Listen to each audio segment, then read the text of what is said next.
गुरुर्ब्रह्मा गुरुर्विष्णुः गुरुर्देवो महेश्वरः गुरुस्साक्षात् परं ब्रह्म तस्मै श्रीगुरवै नमः।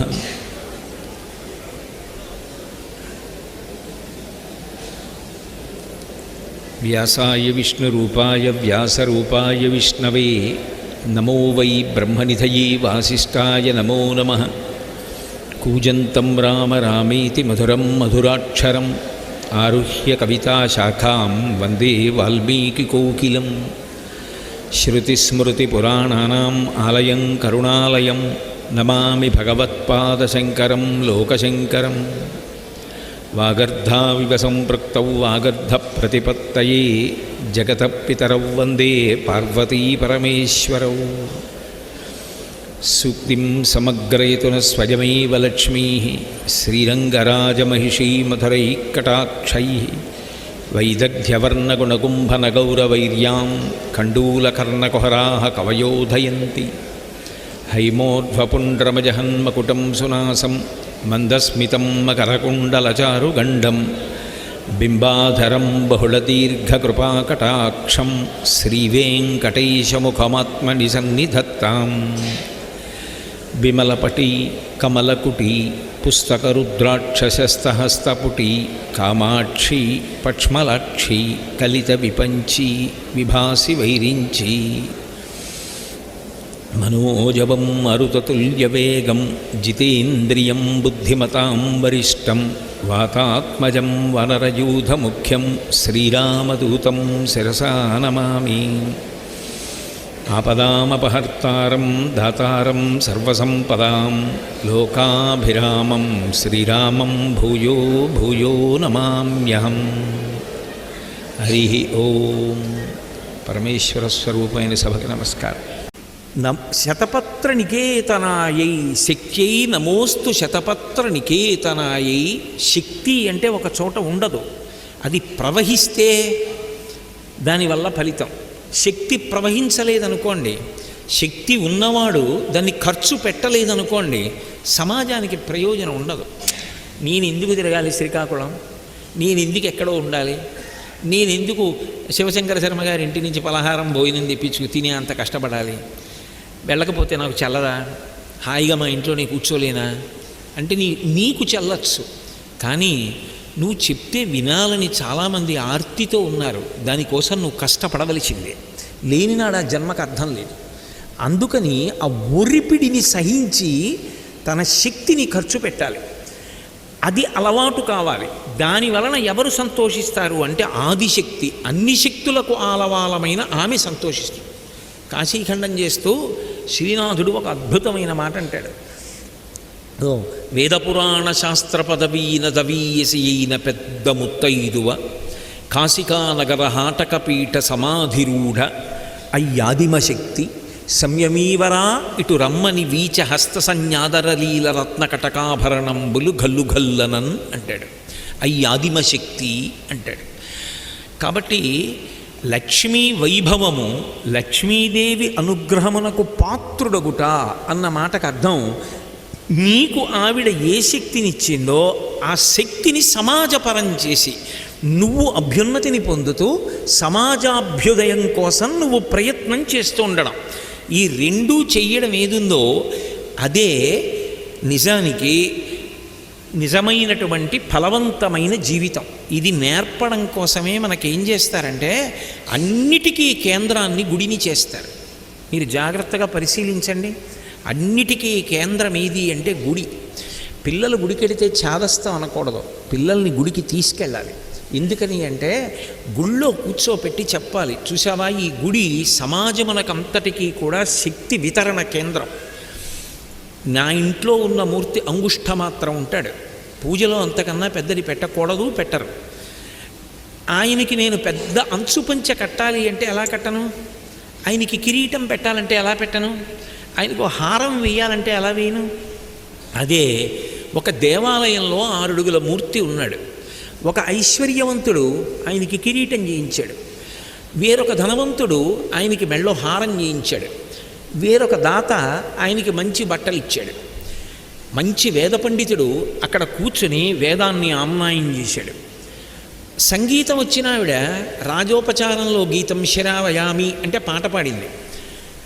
ఒక వాద్యాన్ని మ్రోగించగలిగిన వ్యక్తి వాద్యం ఘోషయామి అంటే శంఖం మోగించాడు, మధ్యలో మోగించాడు, వీణ మ్రోగించారు, నృత్యం దర్శయామి నృత్యం చేశారు. వ్యాకరణం చెప్పవలసి వచ్చింది. శివాలయంలో వ్యాకరణ మంటపాలని కట్టేవారు, అందులో కూర్చుని వ్యాకరణం చెప్తారు. పంచాంగం పట్టుకుని అక్కడ కూర్చుంటారు పెద్దలు. కూర్చుని అందరూ ఇళ్ళకి వెళ్ళలేని వాళ్ళు ఉంటారు, అక్కడికి వచ్చి అయ్యా మా ఇంట్లో ఇలా ఉంది ఏం చేయమంటారని అడుగుతారు. తేలిక మార్గం చెప్తారు. వాళ్ళకి రాకపోవచ్చు పూజ, వరుని పుచ్చుకొని వాళ్ళ పనుపున వీళ్ళు పూజ చేసి అనుగ్రహాన్ని పంచిపెడతారు. చదువు రానివాడు 3 ఎకరాల పొలం ఇమ్మని కలెక్టర్ గారికి దరఖాస్తు చేస్తే వేలిముద్ర వేస్తాడు. ఏం రాశారో తెలియదు, కానీ రాసిన వాడిది చదివి కలెక్టర్ గారు 3 ఎకరాలు ఇచ్చారు. ఇంత బాగా రాశాడని రాసిన వారికి ఇవ్వరు, నిశాని వేసిన వాడికి ఇస్తారు. మాకు రాదు పూజ, మీరు చేసి పెట్టండి అంటే మన పనుపున శర్మగారు చేసి పెడుతున్నారు. ఫలితం సూర్యనారాయణమూర్తి ఎవరికి ఇస్తున్నారు? ఆరోగ్యం మనకిస్తున్నారు. ప్రతి వాళ్ళు తమ తమ వైభవాన్ని, తమ విభూతిని సమాజపరం చేస్తూ ఉంటారు. మళ్ళీ శక్తిని తిరిగి సమాజానికి పంచిపెడుతుంటారు. కాదు, ఇది నా స్వార్థానికి వాడుకుంటాను, ఇది నా స్వార్థానికి పనికి రాకపోతే నేను చేయను అన్నాడు అనుకోండి, అక్కడ ఆమె ప్రవహించదు. 2, నీకు ప్రవహించినట్టు కనపడినా అది నిలబడదు, ఆమె వెళ్ళిపోతుంది. అందుకే ఒకప్పుడు ఆవిడ గోశాలకు వెళ్ళింది. గోశాలకు వెళ్ళి గోవులను అడిగింది. నేను ఇది ఏదో కల్పించి చెప్పాను అనుకునేరు. మహాభారతం అనుశాసనిక పర్వంలో భీష్మాచార్యులు వారు చెప్పిన మాట అంపశయ్య మీద పడుకుని గోవుల దగ్గరికి వెళ్ళి సమస్త దేవతలు మీ ఎందున్నారు, నాకు కూడా స్థానం ఇవ్వండి అని అడిగింది. అడిగితే అవన్నీ మీకు ఇవ్వం, మాకొద్దు లక్ష్మి అన్నారు. అంటే మీరు అలా ఎందుకన్నారు? అందరూ నన్ను కావాలంటారు. లక్ష్మి అంటే ఆమె చూపులు మా మీద పడాలని కోరుకుంటారు అందరూ లోకం. మీరు వద్దంటున్నారు ఎందుకని అడిగాయి. అంటే ఆవులు అన్నాయి నువ్వు ఉండవు ఒక చోట, నువ్వు వెళ్ళిపోతుంటావు, మాకొద్దు నువ్వు అన్నాయి. అంటే ఆవిడంది నేను వెళ్ళిపోవడం వల్లే ప్రయోజనం. ఎవడు ధర్మంగా ఉన్నాడో, ఎవడు శక్తిని సమాజపరం చేశాడో వాడి దగ్గరికి నేను వెడతాను. అది ఆ తరంలో కాకపోవచ్చు, కానీ తరువాతి తరంలో ఒక మహాపురుషుడు పుడతాడు. పెద్దలు చేసిన పుణ్యం అండి వాళ్ళ నేను ఈ స్థానాన్ని పొందాను అంటాడు. అది ఎందుకు వస్తుంది అంటే ఎవరో చేశారు ఇంట్లో, ఎవరో మహానుభావుడికి ఎప్పుడో ఏదో పెట్టారు. అది ఉత్తినే పోదు. ఊరకరారు మహాత్ములు వారథముల ఇండ్లకడకు వచ్చుటలెల్లను కారణము మంగళములకు మీరొచ్చుట శుభము మాకు నిజము మహాత్మా అంటాడు మహానుభావుడు నందుడు. గర్గుడు వస్తే ఏమో ఎప్పుడు ఎవరికి ఏం పెట్టారో, గత జన్మంబుల నేమినోచితిమో, ఎవరికి ఏమి పెట్టితిమో, ఏ సిద్ధాశ్రమమునం త్రొక్కితిమో, ఎట్లు గడిపితిమో, ఇప్పుడు చూడగంటి విచటన్ కృష్ణార్భకున్ నిర్భయున్నంటుంది యశోద భాగవతం 10వ స్కంధంలో. కాబట్టి మీరు చేసినటువంటి మంచి పనులు ఏ ఉన్నాయో దాని వలన నేను వెడుతూ ఉంటాను ఆ ఇంటికి, అక్కడ అభ్యున్నతిని కల్పిస్తాను.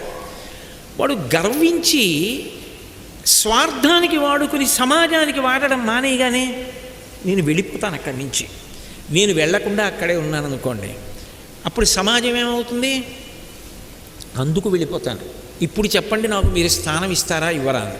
అంటే గోవులు అన్నాయి తప్పకుండా ఇస్తాం. నువ్వు వెళ్ళిపోవడంలో అనుగ్రహం ఉంది, నువ్వు ఉండడంలో అనుగ్రహం ఉంది. కాబట్టి నువ్వు కదులుతూ ఉండాలి. కదలకపోతే ధర్మతత్పరుల దగ్గరికి ఎలా పెడతావు? అధర్మాత్ముడిని ఎలా వదిలేస్తావు? కాబట్టి నువ్వు మా పృష్ఠభాగంలో ఉండు, మా పేడలో ఉండు అన్నాయి. అందుకే 84 లక్షల జీవరాశులలో అన్ని ప్రాణుల యొక్క పురీషము మలము కూడా దుర్వాసన భూయిష్టమైతే ఒక్క గోమయం మాత్రం సువాసనా భరితం.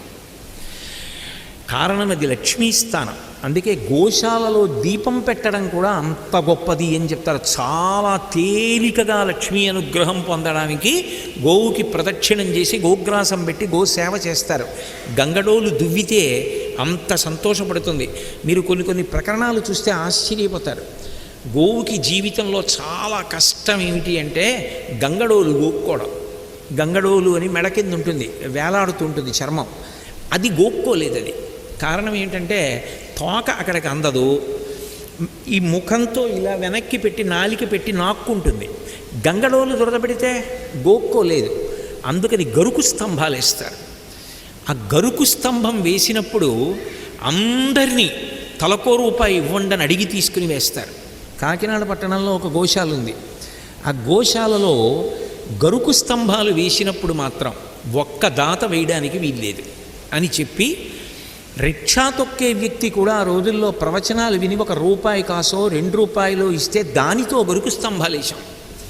ఆ గరుకు స్తంభానికి వెళ్ళి గంగడోలు రుద్దుకుంటుంది. అలా రుద్దుకుంటే వెంట్రుకలు ఎన్ని కింద పడతాయో అన్ని సంవత్సరములు పితృదేవతల్ని స్వర్గలోకానికి పంపమన్నారు.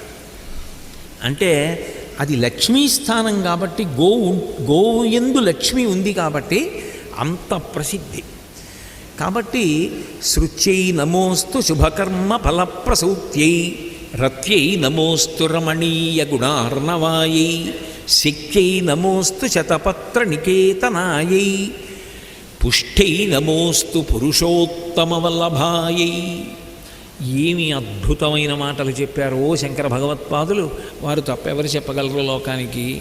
పుష్ఠై నమోస్తు పురుషోత్తమ వల్లభాయై. పురుషోత్తముడు అన్న మాట శ్రీ మహావిష్ణువుకి అన్వయం, మహాదేవుడు అన్న మాట శంకరుడికి అన్వయం.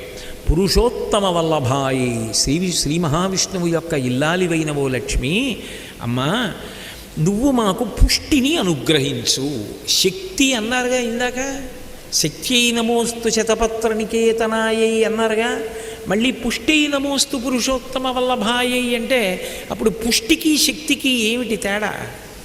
అంటే పుష్టి అన్న మాటని చాలా జాగ్రత్తగా అర్థం చేసుకోవాలి.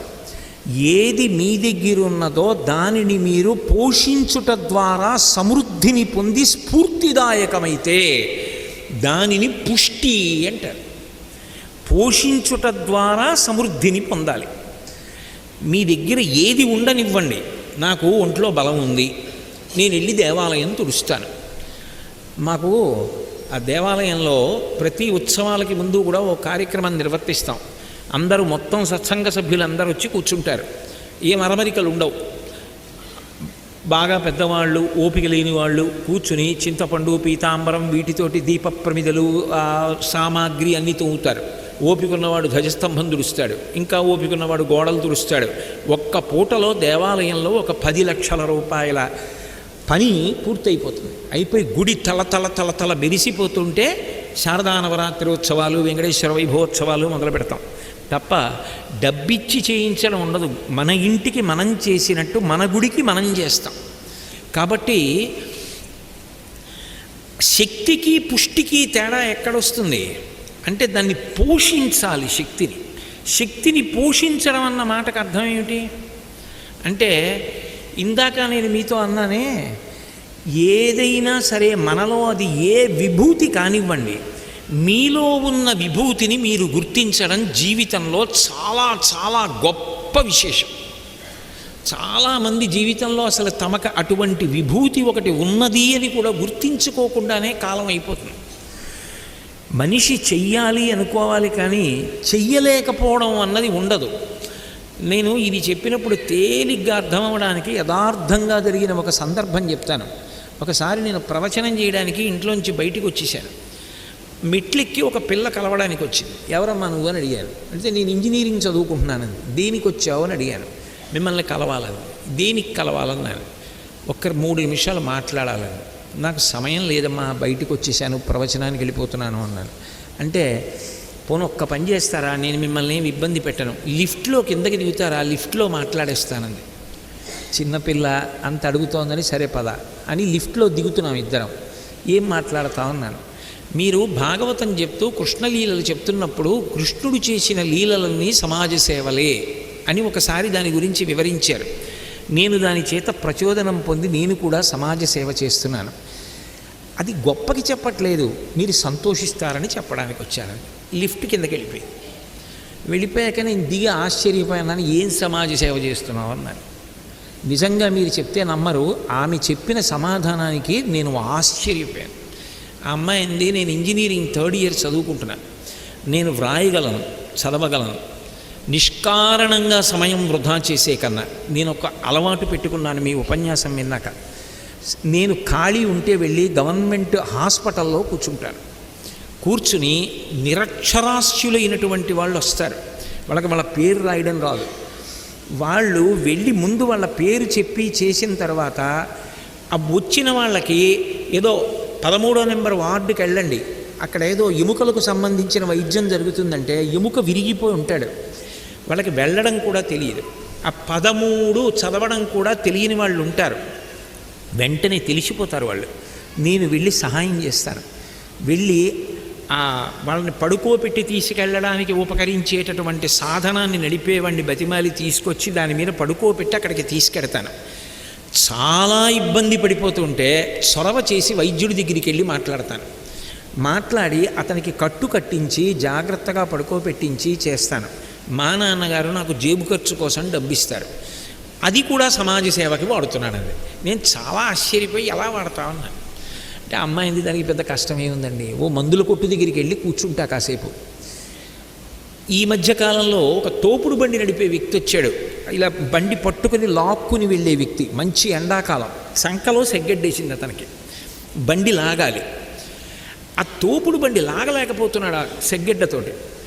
ఏవో చీటీ పట్టుకొచ్చి మందులు ఇమ్మని అడిగాడు. ఎక్కడికో వైద్యుడి దగ్గరికి వెళ్ళాడు. అతను నిన్న 5 రోజులు వేసుకోమన్నారు, ఈ మందులన్నింటికీ 200 అవుతుందన్నాడు. 2 రోజులకి ఇవ్వండి అన్నాడు. 2 రోజులు వేసుకుంటే నీకు తగ్గదన్నాడు. అంతకన్నా నేను వేసుకోలేను అన్నాడు. 2 రోజులకి అతను 50 రూపాయలు ఇస్తే ఇతను ఏదో కత్తిరించి ఇస్తున్నాడు. వెంటనే నేను నా 150 రూపాయలు ఇచ్చేసి 5 రోజులకి ఇచ్చేసేయమని ఇప్పించేసి వెళ్ళిపోయాను. చాలదా సమాజ సేవ చేయడానికి? దానికి పెద్ద వెతుక్కోవాలా? దానికి పెద్ద పెద్ద నామఫలకాలు ఉండాలా? దానికి చిత్రపటాలు ఉండాలా?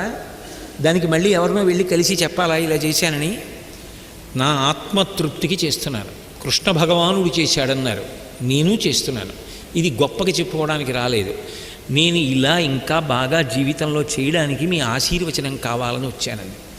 సాధారణంగా బయటికి వచ్చేస్తే మళ్ళీ లోపలికి వెళ్ళను. కానీ ఆ పిల్లని వెనక్కి తీసుకెళ్ళి మా ఆవిడ్ని పిలిచి ఇంట్లో కొత్త బట్టలు ఉన్నాయేమిటి అని కొత్త బట్టలు పెట్టించి పసుపు కుంకాలు ఇచ్చి పంపించాను. అంటే ఇది నేను గొప్పగా చెప్పట్లేదు. మనిషి చెయ్యాలి అనుకుంటే చెయ్యలేకపోవడం ఉండదు. ప్రతి వారి యందు ఏదో ఒక విభూతి ఉంటుంది, ఏదో ఒక విభూతి చెయ్యగలడు మనిషి. ఏదో ఒక ఉపకారం సమాజానికి చెయ్యగలడు. అంతవరకు అక్కర్లేదు. నా ఇంటి ముందు రహదారి పక్కన ఉన్నటువంటి 4 మొక్కలకి రోజు నేను నీళ్లు పోస్తే చాలు. అంతకన్నా మహోపకారం ఏమీ చేయక్కర్లా. మా ఇంటి ముందు మొక్కలు ఎవరో వేశారు, వాళ్ళు నీళ్లు పోసుకుంటారు అని కాకుండా మా ఇంటి ముందు వేసిన 4 మొక్కలకి నేను నీళ్లు పోస్తాను అని నీళ్లు పోసి అనుబంధంతో వాటిని పెంచగలిగితే చాలు. చెయ్యాలనుకుంటే ఎన్నైనా చెయ్యొచ్చు. నీకు ఏది భగవంతుడిచ్చాడో దాన్ని ధర్మం కోసం మాత్రమే వాడడం అలవాటైతే, భగవంతుడు ఎలా బ్రతకమని చెప్పాడో అలాగే బ్రతుకుట ధర్మము. నేను 1కి 10 మార్లు అదే చెప్తాను. ఎందుకు చెప్తాను అంటే, వ్యక్తి శాంతి, సమాజ శాంతి దానిలోనే ఉన్నాయి. అసలు ఈ దేశానికి పేరే సనాతన ధర్మమును అవలంబించే దేశం. ధర్మభూమి, వేదభూమి, కర్మభూమి, యజ్ఞభూమి అయినప్పుడు నేను నా ప్రవచనంలో దాని ప్రస్తావన లేకుండా ఎలా మాట్లాడగలను? అందుకే మీరు ఒక్క విషయాన్ని కొంచెం జాగ్రత్తగా పరిశీలించండి. రాముడు ఒక్క నిమిషం పాటు కానీ ధర్మాన్ని వదిలేస్తే రామాయణంలో 2 కాండలు ఉండవు. రాముడు వాలితో సంధి చేసుకున్నాడు అనుకోండి, ఇక సుందరకాండ, యుద్ధకాండ లేవు. ఎందుకని అంటే వాలి చిటికి వేస్తే వస్తాడు రావణాసురుడు. అంత భయం. ఏది చేయమంటే చేస్తాడు. పైగా వాళ్ళిద్దరి మధ్య సంధి ఉంది. నేనేది అనుభవిస్తే అది నీకిస్తాను, నువ్వేది అనుభవిస్తే అది నాకి. అపవిత్ర సంధి. కాబట్టి వాలితో స్నేహం చేసుకుంటే వచ్చేస్తుంది సీతమ్మ. కానీ ఆయన చేసుకోలే. చచ్చిపోయే ముందు వాలి అడిగాడు, నువ్వు నాతో ఎందుకు స్నేహం చేసుకోలేదని అడిగాడు. నువ్వే బతికున్నాడు తమ్ముడని తెలిసి తమ్ముడి భార్యని చెరబట్టావు, నీతో స్నేహం చేసి నా భార్యను తెచ్చుకోనా? కష్టపడి ఎంత కష్టానికైనా ఓర్చి ధర్మానికి నిలబడి నా భార్యని తెచ్చుకుంటాను తప్ప అధర్మాత్ముడితో కలిసి అధర్మ మార్గంలో నా భార్యను తెచ్చుకోనన్నాడు. అందుకని సుందరకాండ వచ్చింది, యుద్ధకాండ వచ్చింది. అయితేనే త్రేతాయుగం వెళ్ళిపోయింది, ద్వాపరయుగం వెళ్ళిపోయింది, కలియుగం వచ్చింది. ఏ తల్లైనా బిడ్డకి చెప్పే మొదటి కథ రామకథ. ఏ తల్లైనా మొదటి చెప్పే నామం రామనామం. ఎవరైనా పలికే నామం రామనామం. ఎందుకని? ఆయన నాకు ఇప్పుడు ఇది కలిసి వస్తుందని కాకుండా ధర్మాన్ని పట్టుకుని నేను బ్రతకాలి తప్ప కలిసి వస్తుందని ధర్మాన్ని త్యాగం చేయనన్నాడు. అందుకు రామాయణం రామచంద్రమూర్తి శాశ్వతమైన కీర్తి గణించారు. అంటే అది ఎక్కడ అందింది రాముడికి? అలా నిలబడగలిగిన శక్తి రాముడికి ఎక్కడొచ్చిందంటే అరణ్యవాసానికి వెళ్ళిపోయే ముందు కౌసల్య పిలిచి చెప్పింది, యం పాలయసి ధర్మం త్వం ధృత్యా చ నిగమేన చ సవై రాఘవశార్దూల ధర్మస్త్వామభిరక్షతు అంది. రామ, దశరథుడి కొడుకువి, జనకుడికి అల్లుడివి, సీతమ్మకు భర్తవి, లక్ష్మణ భరత శత్రుఘ్నులకు అన్నవి, వశిష్ఠ విశ్వామిత్రులకు శిష్యుడివి, ధర్మంగా ఉన్నావు, పెద్ద గొప్పేం కాదు. ఇప్పుడు అరణ్యవాసానికి ఎడుతున్నావు, రాత్రి జంతువులు అరుస్తాయి, శిరోముండనం చేసుకుని శిరస్సు మీద విన్న వెంట్రుకల మీద జిల్లేడు పాలు పోసుకుని జటలు కట్టిన జుట్టుతో తిరగాలి, చెప్పులుండవు. అంత కష్టపడుతుంటే నేను ఎందుకు ధర్మం పాటించాననిపిస్తుంది, నేను ధర్మం తప్పిపోతే పోయేది కదా అనిపిస్తుంది. అలా అనిపించకుండా ఎన్ని కష్టాలు వచ్చినా నువ్వు ధర్మాన్నే పట్టుకో. ఇప్పుడు ధర్మం కోసం అరణ్యవాసానికి ఎడుతున్నానంటున్నావుగా, ఇవాళ ఒక్కరోజు కాదు, జీవిత పర్యంతము ధృత్యాచ నియమేనచ, ఆ పట్టుదలతోటే ధర్మాన్ని నువ్వు పట్టుకో. నువ్వు పట్టుకున్న ధర్మము నిన్ను కాపాడుతుంది. అమ్మ చెప్పిన మాట. ఇక రామాయణంలో రాముడు వెనక్కి తిరిగి చూడాల, ధర్మం తప్పల. రామో విగ్రహవాన్ ధర్మ అన్నారు. అంటే నిజానికి సమాజము తయారయ్యేటప్పుడు పిల్లలలో తమకున్న విభూతిని ధర్మము కోసము నిలబడగలగలమన్న ప్రజ్ఞ మొట్టమొదట ఎక్కడ అంకురిస్తుంది? తల్లి పిల్లలకి చెప్పేటటువంటి మాటలో వస్తుంది. తల్లి పిల్లల్ని కూర్చోపెట్టుకుని రామాయణంలో ఈ శ్లోకం చెప్పిందనుకోండి, కంచి కామకోటి పీఠాధిపతులు అంటూ ఉండేవారు, ఇది చద్దన్నపు మూట, ప్రతి ఇల్లాలికి శ్లోకం కంఠగతం కావాలి. ప్రతి ఇల్లాలు పిల్లల్ని కూర్చోపెట్టుకొని రామాయణంలో ఈ శ్లోకం చెప్పాలి. ధర్మం పట్టుకున్న రాముడు ఎంత గొప్పవాడయ్యాడో చెప్పాలి. అప్పుడు సమాజం ఏర్పడుతుందనేవారు. అది కాకుండా అక్కర్లేనివన్నీ 24 గంటలు ఏవేవో పరమ ఉగ్రస్వభావంతో ఉన్నవన్నీ పిల్లలకి చూపించి తాను అదే చూస్తుంటే పిల్లలకి ధర్మమునందు అనురక్తి కలగమంటే ఎక్కడి నుంచి వస్తుంది? పెట్టినది విషాన్నమైతే పిల్లాడికి ఆరోగ్యం రమ్మంటే ఎక్కడి నుంచి వస్తుంది? పెద్దల కర్తవ్యం. వాకాటి పాండురంగారావు గారు దిక్సూచి వ్యాసాల్లో గుండెలు బాదుకుని ఏడ్చాడు. ఈ జాతి నిర్మాణమంతా తల్లిదండ్రుల చేతిలో ఉంది. తల్లిదండ్రులు కర్తవ్యతానిష్టతో నిలబడకపోతే ఎలా తయారవుతారు అని. చిన్నతనంలో రవీంద్రనాథ్ ఠాగూర్ గారు ఇంట్లో ఉన్నటువంటి పాత పల్లకీకున్న గిరికీలు తిప్పుతుండేవాడు. తండ్రి దేవేంద్రనాథ్ ఠాగూర్ చూస్తుండేవాడు. ఏమిట్రా పిచ్చిగోళ, ఏమిట్రా చప్పుడు అనలేదు. ఆ గిరికీలు తిప్పుతూ రవీంద్రనాథ్ ఠాగూర్ ఏదో ఆనందం పొందేవాడు. పక్షి కూతలు విని సంతోషించేవాడు. ఆయన ప్రోత్సహించాడు. ఆయన మహా గొప్ప కవి అయ్యాడు. విశ్వకవి అని బిరుదు పొంది సాహిత్యంలో నోబెల్ ప్రైజ్ సంపాదించారు. పిల్లలలో ఉన్నటువంటి కళని తల్లిదండ్రులు గుర్తించి పోషించాలి. ధర్మ మార్గం వైపు పిల్లలు వెళ్ళడానికి కావలసిన పుస్తకాలు తల్లిదండ్రులు చదివి ఇంట్లో ఉంచాలి. మంచి విషయాలు తల్లిదండ్రులు మాట్లాడాలి. ఒక పోతనగారి పద్యం తండ్రి మాట్లాడితే కొడుకు మాట్లాడతాడు. తెలుగు ఆంగ్లము ఈ 2 భాషల గురించి దెబ్బలాడుకోవలసిన అవసరం ఉండదు. తెలుగు భాష తల్లి లాంటిది, ఆంగ్ల భాష భార్య లాంటిది. ఎవరిచ్చే సుఖం వారిచ్చే సుఖం. భార్యాస్థానంలో చాలా గొప్పది. ఆమె ధర్మపత్ని. సమస్త సుఖాలకి ఆమెయే కారణం. ఆమె వండిపెట్టిన అన్నమే కారణం. ఆమె వలననే పురుషుడు అంత సంతోషంగా జీవించగలుగుతున్నాడు. ఆంగ్ల భాషని ఉద్యోగానికి వాడుకో. నువ్వు తెలుగులో మాట్లాడవలసి వస్తే ధారాళంగా చక్కగా పోతనగారి పద్యాలు చెప్పు, కృష్ణదేవరాయల వారి పద్యాలు చెప్పు, మహాభారతంలో నన్నయ్య గారి పద్యాలు చెప్పు. నేను ఇది గొప్పగా చెప్పట్లేదు, మళ్ళీ చెప్తున్నాను. పరమ వినయంతో మీకు మనవి చేసుకుంటున్నా. నేను 38 సంవత్సరాలు కేంద్ర ప్రభుత్వ కార్యాలయంలో పనిచేశా. 1 సంవత్సరం క్రితమే పదవీ విరమణ చేశా. సాయంకాలం 5:30 వరకు ఆంగ్ల భాషలో అనేక దస్త్రాలు వ్రాస్తుండేవాడిని. వ్రాసేసి సాయంకాలం ఇంటికి వెళ్ళి స్నానం చేసి సంధ్యావందనం చేసుకుని పంచె కట్టుకుని వేదిక మీదకి వెడితే ఎన్నో పద్యాలతో ప్రవచనాలు చేస్తుండేవాడు. ఇది ఇవాళ చేసింది కాదుగా, ఎప్పటి నుంచో ఇప్పటికి ఎన్ని వేల ప్రసంగాలు చేశాను.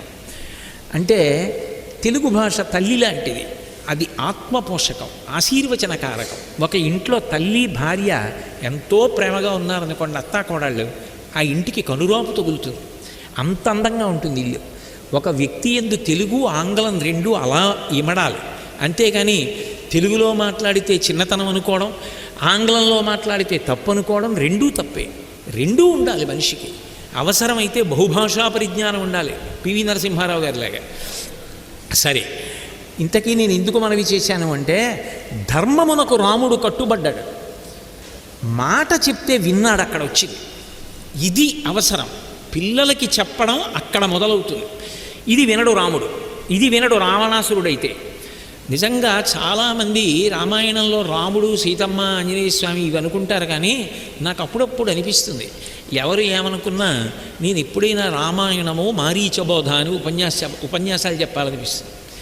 వశిష్ఠుడు మాట్లాడితే ఎలా ఉంటుందో, విశ్వామిత్రుడు మాట్లాడితే ఎలా ఉంటుందో, రాముడు మాట్లాడితే ఎలా ఉంటుందో, సీతమ్మ మాట్లాడితే ఎలా ఉంటుందో, హనుమ మాట్లాడితే ఎలా ఉంటుందో, అరణ్యకాండలో మారీచుడు మాట్లాడిన మాటలు అలా ఉంటాయి. రాజు దగ్గర నుంచి సామాన్యుడి వరకు అన్ని గొప్ప మాటలు చెప్పాడు. మాట్లాడే ముందే ఓ మాట చెప్పాడు రావణాసుడితో, సులభాః పురుషా రాజన్ సతతం ప్రియవాదినః అప్రియస్యతు పథ్యస్య వక్తా శ్రోతా చ దుర్లభా అన్నాడు. ఒరే, మనకెందుకు రావతల వాడు ఏమైనా అనుకుంటాడని తప్పులు చేస్తున్నా దిద్దుకోనాయనా అని చెప్పకుండా చాలా బాగుందండి అని ప్రోత్సహించి తప్పుకునేవాళ్ళు చాలామంది ఉంటారు. మాట కఠినంగా ఉన్నా అభ్యున్నతిని కోరి మాట్లాడేవాడు ఎక్కడో ఒక్కడుంటాడు. అలా మాట్లాడేవాడు దొరకడు, అలా మాట్లాడితే వినేవాడు దొరకడు. అలా మాట్లాడేవాడు, ఆ మాట వినేవాడు దొరికితే అది క్షేత్రము, తీర్థము అన్నాడు. నువ్వు వినవని నాకు తెలుసు, అయినా చెప్తున్నాను. కళత్రాణిచి సౌమ్యాని మిత్రవర్గం స్థైవచ యదీచ్ఛసి చిరంభోక్తం అక్రుధా రామవిప్రియం అన్నాడు. హాయిగా కాంచనలంక పాలించుకుంటున్నావు, అనేక మంది భార్యలు, అనేక మంది బిడ్డలు, అనేక భోగాలు, నీకెందుకురా సీతమ్మ జోలి? ఆవిడ జోలికి వెళ్ళకు, పుత్రమిత్ర కళత్రాదులతో నశించిపోతావన్నాడు. విన్నాడా? వింటే ఎలా ఉండేవాడు? వినలేదు, మాట వినలేదు, ఉన్న శక్తిని ధర్మానికి వాడలేదు. పోషించుట అన్న మాటకు అర్థం ఏమిటంటే, నీకున్న శక్తిని ధర్మము కొరకు ఖర్చు చేయుట. అది సమృద్ధినిస్తుంది, అంటే ఆత్మపోషకమవుతుంది. ఒక గొప్ప సంతృప్తి. ఆ సంతృప్తి ఏమిటి అంటే, నాకు 70 ఏళ్ళు వచ్చినప్పుడు పడకుర్చీలో పడుకొని నువ్వు ఇలా ఉండకూడదని నా మనవడికి చెప్పడానికి నేను అర్హతను పొంది ఉండడమే.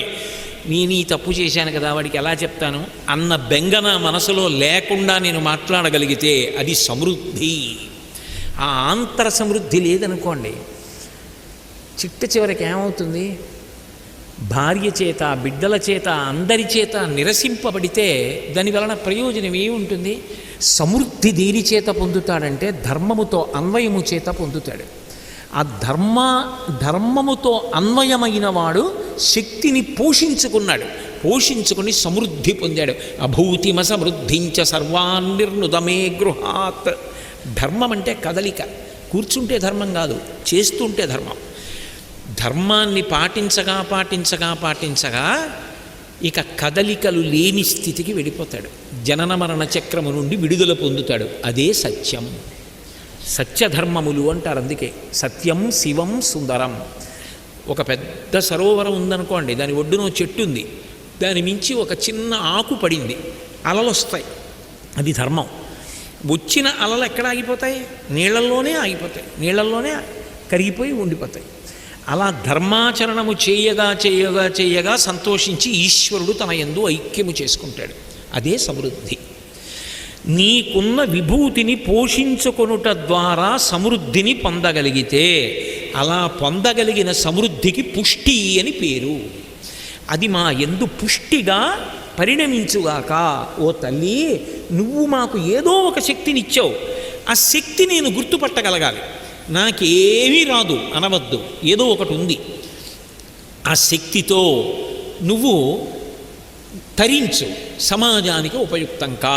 అందుకే మీరు జాగ్రత్తగా గమనిస్తే దేవాలయంలో అందరూ ఉంటారు.